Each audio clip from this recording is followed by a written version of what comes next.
இன்றைக்கி பன்னீர் வச்சு ஒரு சூப்பரான ஈவினிங் ஸ்நாக்ஸ் பாப்கார்ன் ரெசிபி எப்படி செய்யுதுன்னு பார்க்கலாம். இது வந்து வீட்டில் செஞ்ச பன்னீர். இப்போ பார்த்தீங்கன்னா 1 கப்பு மைதா மாவு, 1/2 கப்பு சோள மாவு ஆட் பண்ணிக்கோங்க.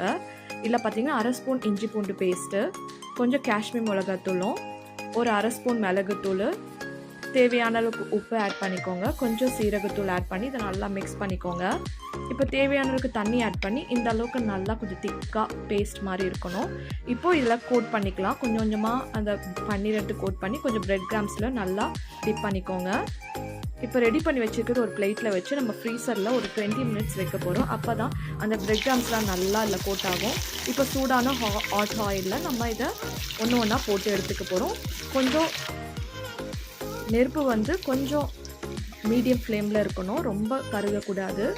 பாருங்கள், நல்லா ஒரு சூப்பரான டேஸ்டான பன்னீர் பாப்கார்ன் ரெடி ஆகிடுச்சு. இதை ஹோட்டலில் சாப்பிட்றதோட